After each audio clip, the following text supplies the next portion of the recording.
Good afternoon and welcome to our Zoom webinar program. It's an honor to have you here for this program on Canadian-U.S. relations through an Oregon lens. My name is Derek Olson. I'm the president of World Oregon, and thank you to those of you joining us who are World Oregon members, community members, and those throughout the World Affairs Councils of America network who are zooming in from around the country or in Canada. It's an honor to have these two gentlemen here, and I'll introduce them in just a minute. Before we do, a few housekeeping words if you haven't had a chance to join one of our Zoom webinars before. In the Zoom webinar format, everyone except the main speakers has your audio and video muted. You may pose questions in the Q&A function of Zoom. We will also be posting things in the chat function, links to information or websites that may be of interest for U.S.-Canada relations. So I encourage you to monitor the chat for information and pose your questions in the Q&A session. After the initial discussion between the two gentlemen, Tim DeRoche, our program director, will moderate questions posed by the audience to our two guests, and we'll wrap up at the top of the hour. These webinars are free for World Oregon members and friends, and we ask that if you're not a member of World Oregon or a sister council throughout the World Affairs Councils of America network, that you join to help support our work to connect Oregon with the world. Again, this program will be recorded for posting on YouTube later, so I encourage you to mind your P's and Q's. And we're really looking forward to an informal and informative discussion on U.S.-Canada relations. It's a real honor to have our two guests here. And so without further ado, I'm going to introduce our guests. And before they speak, I have a short video to play.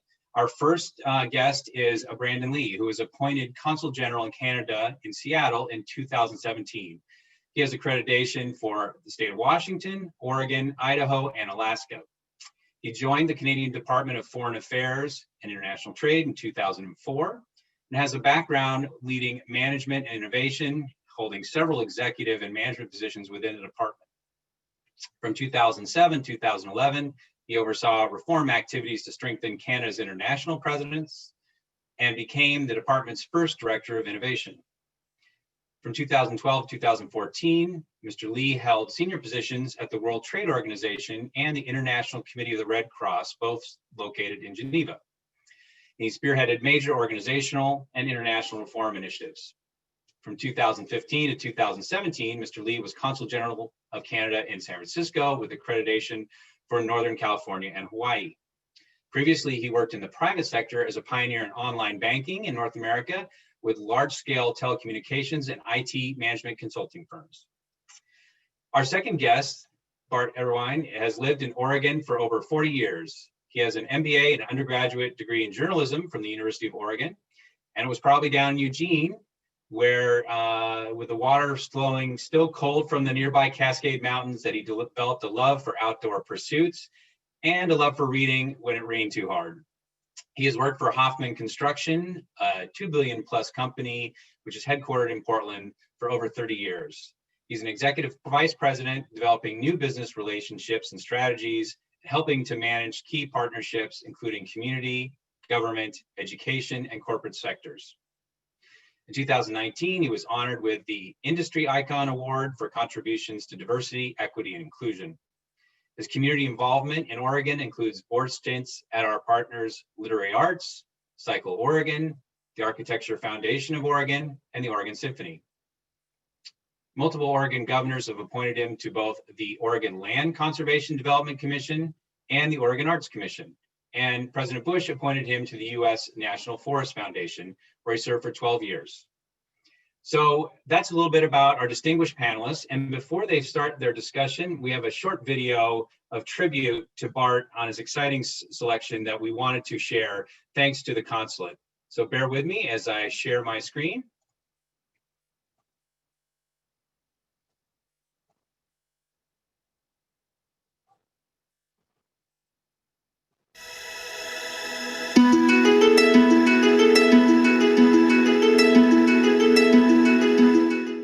Hi, Hi Bart, it's Kirsten Hillman, Canada's ambassador to the United States.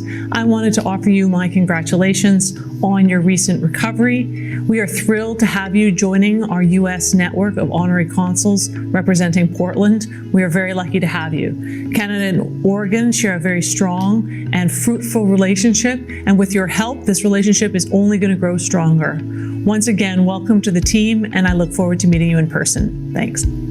It's Congressman Earl Blumenauer.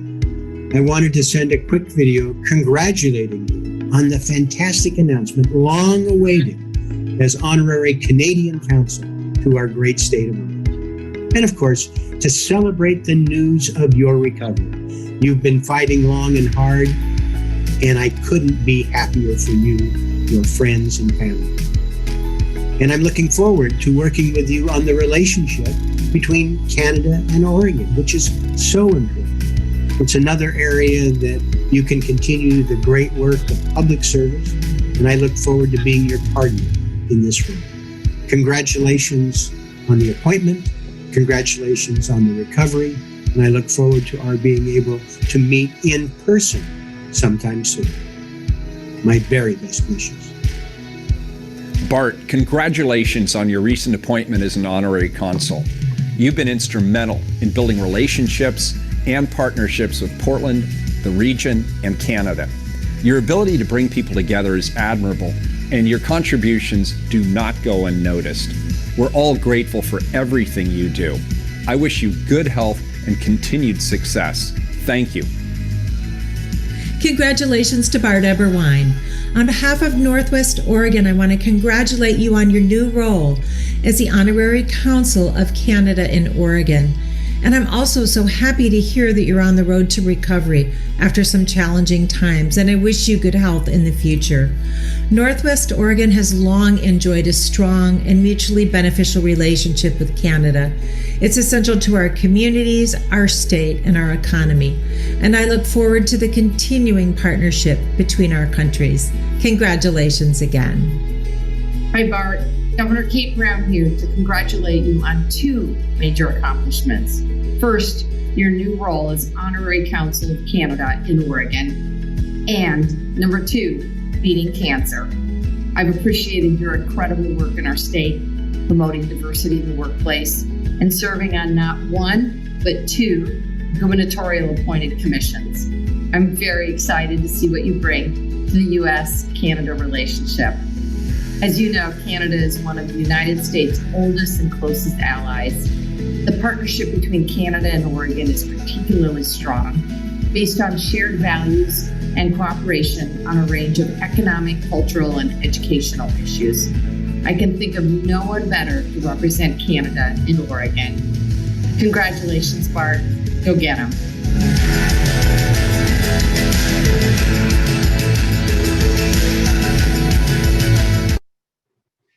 And so without further ado, our two guests of the moment, Brandon and Bart. Thank you so much, Derek. It's a real pleasure to be here together. And I think, with Bart's appointment, it's all about connection. So I thought I would also introduce my wife as well, Giovanna Mingarelli. And,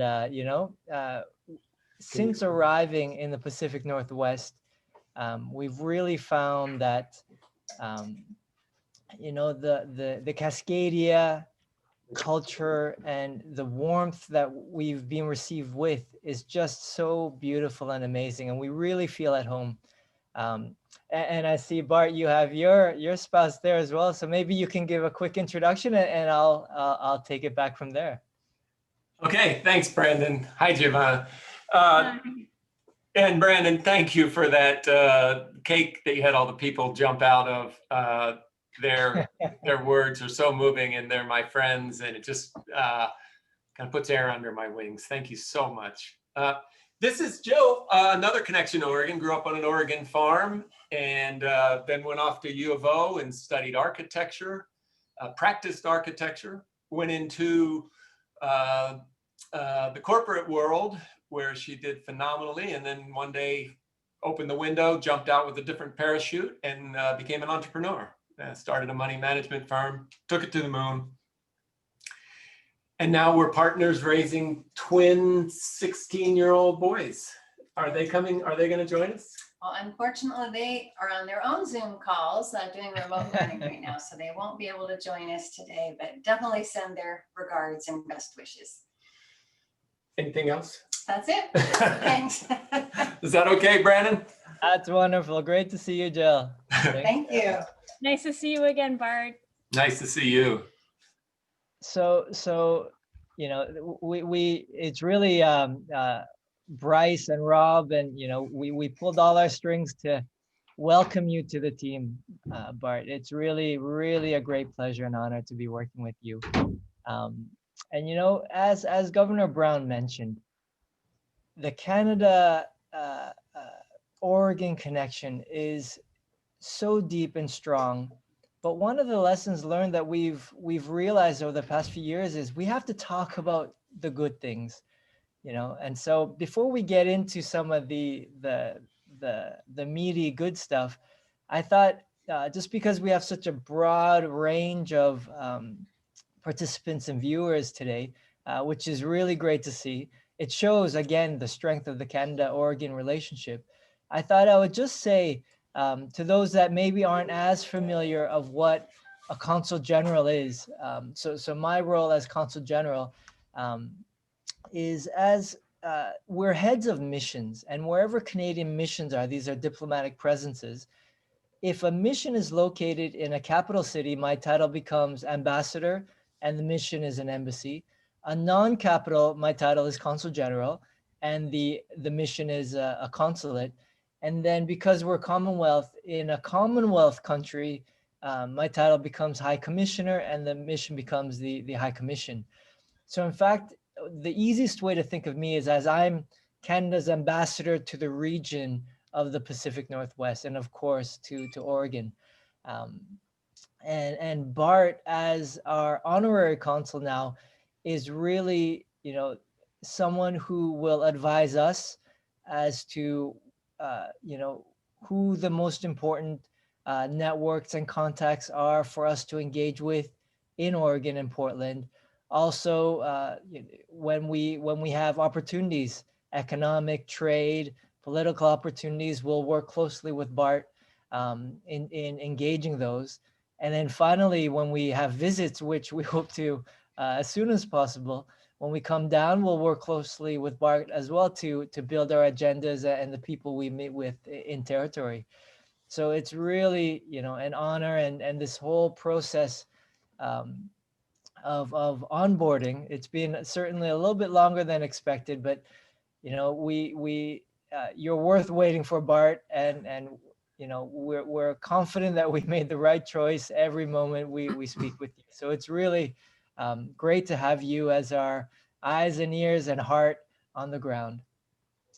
The other thing I just want to recognize as well, you know, in this very challenging year that we've had of 2020, is that I want to recognize the Canadian firefighters also that were down in Oregon fighting the fires. And, you know, for those of you who aren't as familiar, because of COVID precautions, it was quite an orchestrated effort to get our Canadian firefighters down. So, you know, while they're fighting fires, they were, you know, managed accordingly. But then even eating facilities, sleeping facilities were all set up separately, actually. So there would be some distance between the various teams.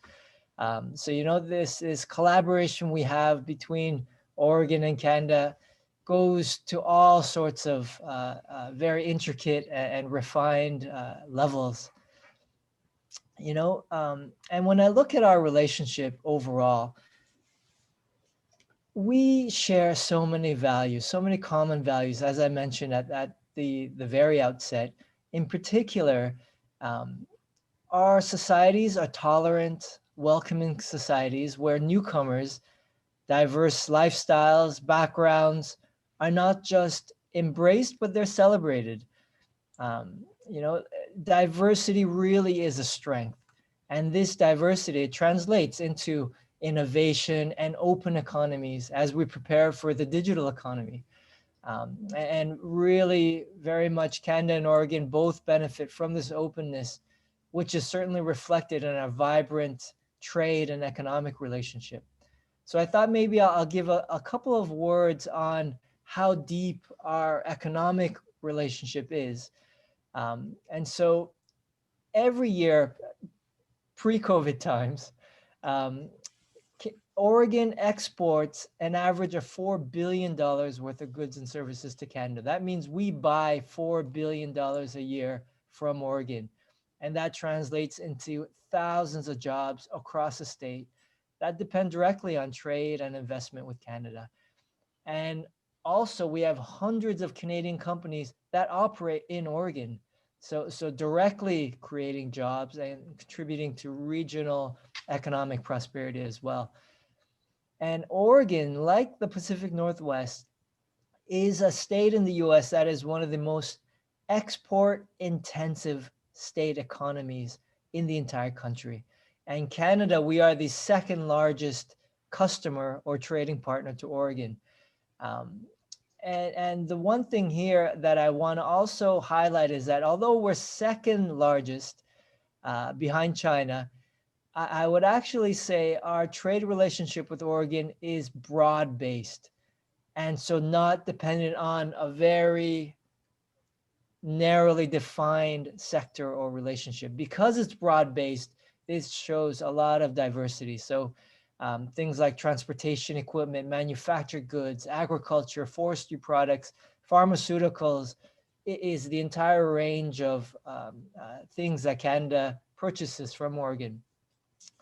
And for those on the line as well, Canada, I had mentioned that we need to be very proud of our relationship with the US. So nationally, Canada buys more from the US. We are the #1 country that buys from the US, and we buy more than China, Japan, and the United Kingdom combined per year. So this is the deep and broad relationship between Canada and the US. But then furthermore, we have almost 500,000 Canadians that visit the beautiful state of Oregon every year. And these almost 500,000 spend hundreds of millions of dollars in the state of Oregon. So when we look at, post-COVID recovery, there is not a single country that wants the US economy to succeed more than Canada. And when the US succeeds, so does Canada, because we have a balanced trading relationship. And this is one of the reasons why I'm so happy that the new NAFTA, the USMCA, has been in place since July 2020 and provides this common platform and framework upon which we can already further build our vibrant economic relationship. And the only other thing I'd like to speak about before passing it over to Bart is the importance of the environmental stewardship and climate action. We can say that with the US's federal or national withdrawal from the Paris Accord, many countries have come to Canada to step up and also take a larger role on the global stage when it comes to environmental stewardship and climate action. And we're seeing that Oregon, like a few other states in the US, has stepped up as well. And Oregon has joined the North American Climate Leadership Dialogue. Across Canada, British Columbia, the closest province to Oregon, has had its carbon pricing regime in place since 2013, in fact. And as of this year, every single Canadian province and territory has put a price on carbon. And like many things in Canada, we realize that one size does not fit all. So in fact, every province and territory at the federal level, we've allowed every province and territory to develop their own model of pricing carbon. So depending on which model that Oregon would like to go forward with, we're happy to set up the dialogue and connections with our governments and our thought leaders and experts in private sector. And this year, actually within a few weeks, hopefully, Canada is going to announce our clean fuel standard as well. And in this way, we'll be watching very closely the process here in Oregon, following the governor's executive order to strengthen the state's clean fuels program. And of course, Washington State is also considering something very similar. So in this way, we are aligned in so many ways, but like all neighbors, especially neighbors that have no choice but to be neighbors, and with 95% of the relationship being extremely strong, we have our occasional disagreements. But strong, constructive relationships allows both sides to come to move forward in a mature way. And so part of this, it's no secret that people want to come and live in this part of the world, and it's for good reason. And it's because this region understands the need to balance growth with the environment, and to do this in a sustainable way. So an example is the Pacific Salmon Treaty in this regard. But as we progress our economies into the digital economy, I think our forward-thinking nature also is an opportunity for us. So discussions around things like a high-speed rail connection from Portland all the way to the other Vancouver in British Columbia, that combined with a mature, sustainable discussion around how we can keep healthy stocks of salmon, how we can meet indigenous communities' needs, orca needs, and the needs of commercial fishermen. And of course, again, successfully transitioning to a clean energy economy. So in this way, we're better working together. And, Bart, you're our connection and linchpin in this discussion and this relationship. So I'd love to pass it to you to hear some words from your side. Thank you, Brandon. Thanks for leaving the porch light on for me. I'm raring to go now. When the Honorable Brandon Lee took me to lunch to let me know that at his recommendation, Ottawa had approved my appointment, I remember asking him very earnestly, like, pen in hand, okay, what are the goals? Let's make a list. What does success look like? I was like a little puppy that wanted to get out of the cardboard box, not even house trained, start running around chasing anything that moved. Brandon sipped his tea, buttered his bread, very cool. And he said, let's change the world, Bart, and have some fun doing it. When you guys get your shot at Brandon during Q&A, you might ask him about how greater cooperation between Oregon and Canada, focused collaboration on things like homelessness, transportation, science, technology, how we can fix some stuff that's broken and make the world better. God knows that's what's on deck. And we got can-do in our DNA in Oregon. And Brandon's a can-do guy in Canada, and he'll make a believer out of you. I want to thank Jim Baumgartner, the outgoing Oregon Honorary Consul, for his good work building Canada-U.S. relations. His work was key to many cross-border business development success. Thanks, Jim, for your graciousness supporting my candidacy and your gracious handoff. I want to thank the Oregon Consular Corps, especially past Deans John Blackwell and Randy Miller, who encouraged me to pursue this appointment. I want to thank my partners at Hoffman. Hoffman started this whole thing a long time ago, and they said, you need to get involved with some civic engagement stuff. And I was busy, I had a job, and they said, no, you need to get out there. And then when it took off, Hoffman supported me with resources. And then when it got a little out of hand, Hoffman supported me with equanimity. I know there's some of them on the Zoom call today, and I want to say, look where it ended up, guys. I got my very own diplomat license plate. Brandon, the whole world looks to Canada as a model of stability. Even as your country debates, for example, environmental stewardship balanced with economic prosperity. even as you widely open your borders, whilst committing to real inclusion for your new citizens. Even as you dig deep into limited public funds to provide high quality education and high quality healthcare. It's how respectfully Canada debates how to balance priorities and honor the vast array of values and lifestyles, say from Toronto to Calgary. These exact challenges face many democratic nations. It's a social ledger. It's a ledger this world affairs audience knows well. And it's a ledger fraught with controversy, passionate points of view. Where do we spend our money? Where are our common priorities? What are our national values? And here's why the world admires Canada. Your greatest export may be your niceness, your manners. It's okay in Canada to disagree about politics, what the national priorities should be, without getting personal, much less without getting hateful about it. In Canada, meetings, agendas, projects, I'm starting to say that right, projects, are less about heroes and more about acting heroically in a group.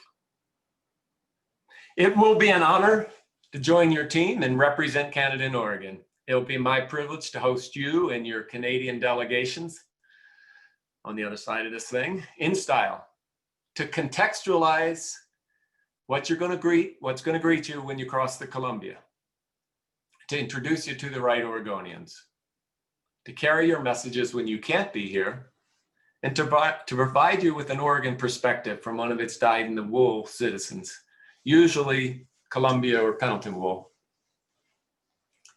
And now that I fly this flag, so to speak, I promise to try to be nicer to the people that I disagree with. That's what I got for you, Brandon. Eloquent as always. Thank you so much. You're a true gentleman, and really, we can't wait to continue to work together with you. And so, you know, I always find these kinds of engagements, you know, we could speak about a variety of things, but I thought, you know, in this COVID reality and the new reality that will come, existing relationships, of course, we check in and we keep in touch, but I'm curious to find how we will continue to make new relationships. So in fact, I'd like to thank World Oregon and take this as a pilot test to see if perhaps, you know, I and my team who are also on the line would love to learn about you guys and learn about opportunities for us to collaborate, discuss challenges that we should be focusing on. So perhaps this is also an opportunity to have a dialogue rather than a question and answer, strictly question and answer period. But I'll turn it back. And so let's open it to discussion right away. And I'd love to start engaging and seeing how we can further deepen our relationship. Thanks, Brandon. This is Tim DeRoche, Director of Programs for World Oregon. Thank you both so much. As you can tell from my last name, my family was originally Quebecois, so I have a lot of love for Canada. I'm going to jump in. I've got some softball and some hardball questions. Hopefully not any that are going to make you huff off and leave the room, but one of the things I'm curious about, you talked a little bit about environmental and climate initiatives, and I'm curious, one of the interesting developments in the last few years has been the rise of youth activism around climate change, particularly with groups like Our Children's Trust here in Oregon. And I'm wondering if there is a comparable movement in Canada and where you see that headed. And is there a good bridge to be built between youth here and youth in Canada? That's a great question. In fact, to answer it directly, but then to maybe step back and look at it, yes, definitely. There are many organizations across Canada, even at the government level. We have a full a Green Party, that is their core mandate. In Canada, we have 5 federal political parties, and just to map, our currently Justin Trudeau, Prime Minister Trudeau, is of course the leading government, and his Liberal Party is one of 5, and there are 3 parties further left than the Liberal Party, and we have 1 Conservative Party at the federal level. And if we were to broadly map that Conservative Party in the U.S., I think they may fall between the D's and the R's. It's not fully Republican. In some areas they are, but just to show that Canada is probably, generally speaking, a lot more left-leaning than what we see here in the U.S.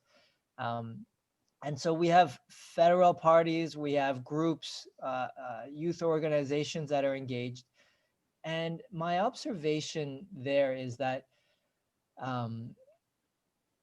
it's really inspiring and hopeful to see our youth so engaged in important political realities that we need to resolve. My request is that they are open to having a dialogue back and forth. Often, these are very emotional and difficult subjects to talk about.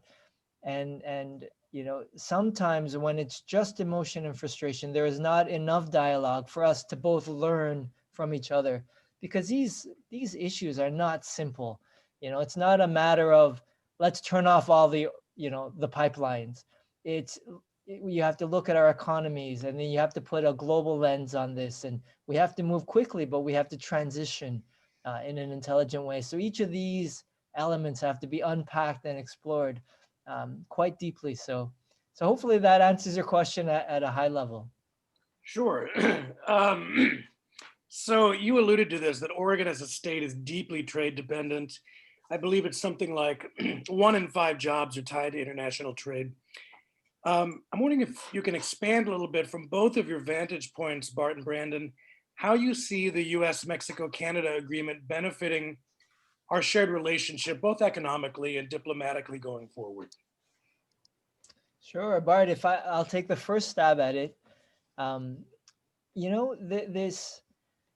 the NAFTA and now the new USMCA, the important thing to realize is that we have to look at this from a global lens. The NAFTA as a market, as a global market, is the largest and most successful trading economy in the world. And we've built this together. And over decades, our supply chains run together. So it's not just a matter of we sell and buy things from each other. We make things together. So depending on, the make of car, that car before it's sold here, in Portland, it's crossed the border between 8 and 14 times. And, so even the average burger that you buy, probably the wheat and the bread could come from Saskatchewan, the greens could come from all around. So we really make things together. And in that way, as we pivot and we work in a global lens, the trade dependence towards globalization, it's only going to continue. But I think we're at a point where we're sophisticated enough to realize that it has costs, and it needs a responsible corporate outlook to do this in a right way, to be as inclusive as possible. So the new USMCA, for example, has new chapters on the environment. There is no trade agreement in history that has environmental chapters, but we've put some environmental chapters in this one. We have chapters on small, medium businesses. A lot of these trade deals, you need a team of lawyers to understand, but we're trying to simplify it to let small, medium businesses also participate. We have indigenous terms and chapters as well. So we're trying to really make it the most progressive and forward-thinking trade agreement in history. So far, it seems like it's certainly set the bar in many aspects. So Bart, anything to add on top of that? Well, I agree with everything you said, of course, Brandon. And I think where my mind goes, Tim, is towards the environmental stewardship, towards the Pacific cooperation, not only the Pacific Ocean, which we share, but the migratory birds from Mexico to Canada. And if there was just a little bit more, we're all in this together, especially environmentally. I think if we could move the bar in that direction, move the needle that direction, that's worth working on. So, as if 2020 wasn't challenging enough with the pandemic and coast-to-coast social activism and unrest, one of the other specters we were in fact fearing is the next big one, that major onshore or offshore earthquake along our shared Cascadia subduction zone. I know that, Bart, as somebody coming out of the building trades, this has probably been in the front of your mind for years, but how are Canada and the U.S., particularly our Cascadian neighbors, preparing for this along with everything else we're having to prepare for? So that's a great question. And I think, this COVID experience is actually showing the extreme utility of emergency preparation. And if I can say in one sentence, we've realized that efficiency, extreme efficiency, has a cost. And so we're moving from efficiency to resiliency. And in that way, this type of emergency preparedness, to be efficient means, you offshore and you produce everything in a major factory somewhere else and you import.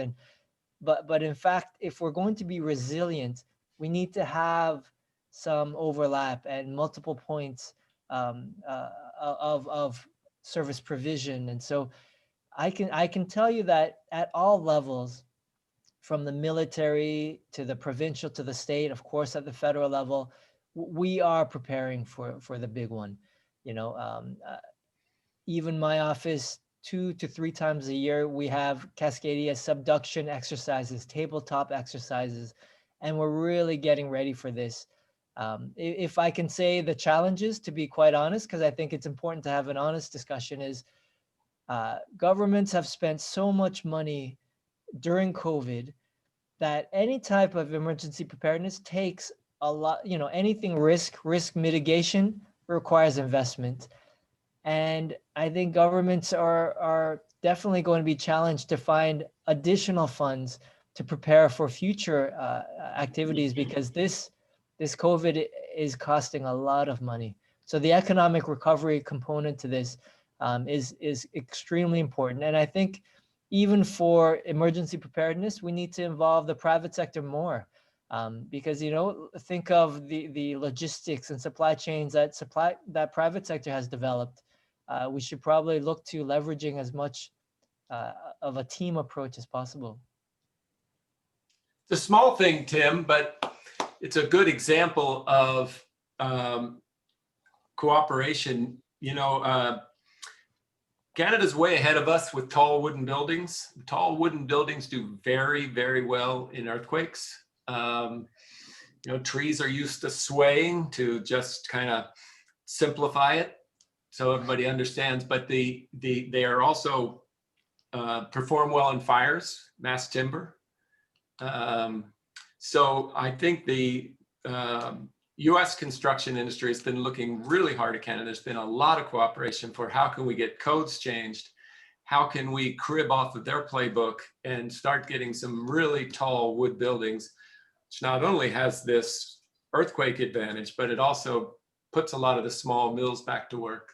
Small diameter trees are used to make large buildings. So here's a question from one of our participants. There's a strong analogy with the Cascadia subduction zone earthquake with wildfires. Have there been tabletop exercises of wildfire incursions into the cities on the west side of the Cascades? As far as I understand, so there's coordination. I don't know if there's at the local levels, each city has been doing their exercises. But as far as I haven't personally participated in a Cascadia-wide exercise on wildfires, but given what we've just experienced this past summer, I can certainly see putting that on the radar. And so I'll take that back through my channels. Thank you for the comment and the question. So we've got a question here from our esteemed colleague, Andrew Proctor of Literary Arts. Canadian writers are among the best in the world. Boy, that's awfully boasting for a Canadian, Andrew. But so are Oregons. There's a deep and enduring connection between Canada and Oregon. Margaret Atwood and Ursula Le Guin were longtime friends. Would love to see us strengthen our cultural relationships, especially with writers who can be some of our best ambassadors. So what opportunities do you see for greater cultural exchange through the consulate? So on this is part of why we're so excited to be collaborating with Bart on these issues, because we resonate so deeply. The values resonate so strongly that the sky is the limit.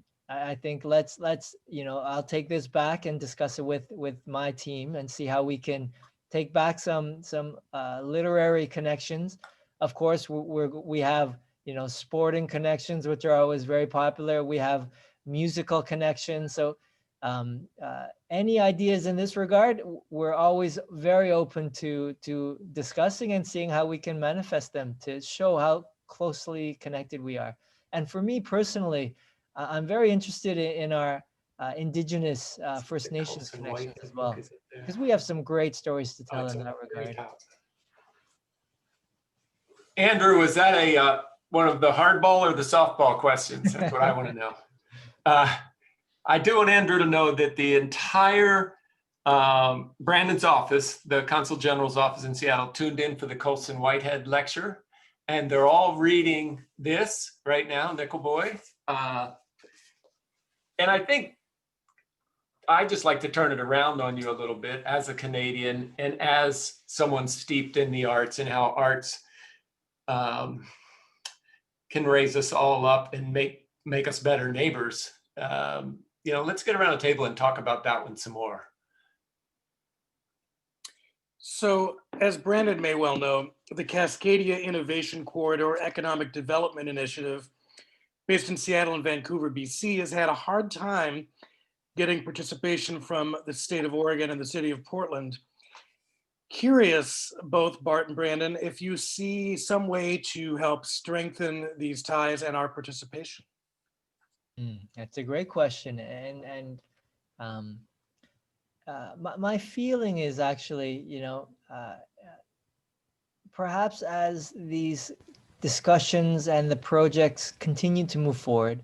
So as I mentioned, the big one is an ultra or a high-speed rail connecting our three territories. But then there are 8 subgroups all working on really forward-thinking, interesting projects. And as we continue to move forward, I think it's very important for our Oregonian colleagues and leaders to engage a little bit further than they have. So in this regard, I'm very open to having personal discussions and inviting people that anyone on the call, if you're interested to learn more, we can share those documents.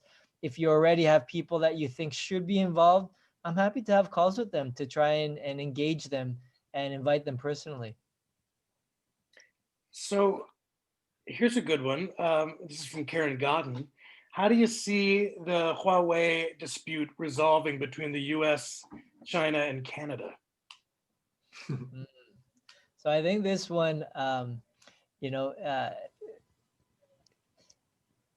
how I see it resolving, I have my personal views, but I think on this one, maybe on an open call that will be posted on YouTube, perhaps best kept for a coffee or a beer for another time. But one thing to mention is that, Canada, we have, there are a few dimensions to this, but we have been targeted by China for that action. Most notably, we have 2 Canadians that are still in jail, and not under similar conditions to of reciprocity. They are in actual Chinese jail where, they keep the lights on 24 hours a day, and these types of things. But and then furthermore, trade tensions have occurred, and those of you who have followed this, you'll recall that it's because of the U.S. request and Canada's honoring that request that we decided to, it wasn't a decision. We honored the request, and we arrested the CFO of Huawei, and we have been suffering greatly, and 2 Canadians' lives have directly been under great duress. So it's another, when you're friends, partners, and allies with another country, then this goes along with that territory. So Bart, you mentioned risk mitigation. We talked about that a little bit.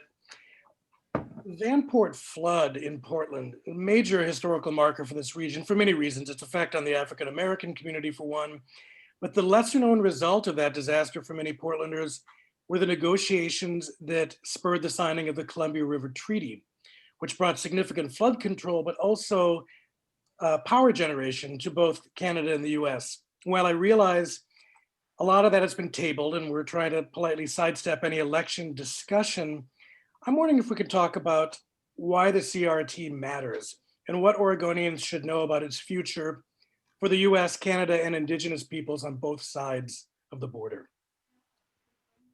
Brandon, can you please take that one? Sure. Sure. The Columbia River Treaty has been maybe an example, of course, known to us, but not known internationally, but it's probably the most successful international treaty that has existed between Canada and the US. And of course, now we're in the process of renegotiating. So we won't get into the actual details because they're being negotiated as we speak. But when it first came about in 1961, it's a mutually agreed upon mutual agreement. And my hope is that we can come to a mutual agreement to show the world that we can work together, even during these political tensions that we're seeing currently. But it's really a very forward-thinking agreement, and it provides both sides, both Canada and the US, shared benefits. And so I think that's important to keep in mind when discussing this agreement. So here's another question on sort of the future of borders. What planning is occurring for allowing cross-border travel again, like say a COVID test and or proof of a vaccine taken when available? Yeah, that's a great question. And so on this, from the Canadian point of view, COVID is really a health pandemic and a health crisis. So that's the lens with which we look at the border closure. And it's a mutual closure between the Canadian federal and the US federal governments. So both sides have agreed to close the border. And there are parameters with which we're looking at the border. So, we need to see not only percentages and infection rates go down, but we need to see, for example, hospital utilization rates, hospital preparedness rates, testing capacity. So there are a number of factors. And then so to get to your question directly, right now, it's the challenges. Both the public and the private sector is moving very quickly as they can, to create standards or to offer tests. And so this is where, from a government level, we have to be sure that, to set a standard is the hard, fixed approach, but to set a general parameters is maybe the more flexible. And what I can share is that we are having conversations at all levels to look and see what's within the realm of the possible. We're close on a number of things actually, but until they're announced, I unfortunately can't share them now. But we're going month by month, as you've all seen, and so the border closure has been extended now for the 7th month until November 21st. And as we get closer to that, we'll investigate and see what we can do. But I know a number of provinces at airports, they're already piloting immediate testing solutions where they can be tested at the airport. And if it's negative, they don't have to quarantine within Canada for 2 weeks. So there are a number of things we're looking at in that regard. So this brings me to one more question. Perhaps one of the most urgent and pressing geopolitical concerns for us all, that is Christine Sinclair, the gifted Canadian soccer player and the world's all-time leader for international goals, who's with the Portland Thorns. Where do you see her role in helping strengthen the already dynamic diplomatic alliance between Oregon and Canada? Bart, do you have any thoughts on that one? Well, I reached out to her. She's very, very hard to get to. I wanted her to be on this call and maybe answer that question personally. So I agree. She is a wonderful representative of what makes us all better. Heck of a competitor. And to my ear anyway, mixes, the ability to deliver statements kind of where she is politically on things in a way that's palatable and appropriate. So yeah, I'm hoping that she calls me once she finds out I'm the honorary consul. Very good.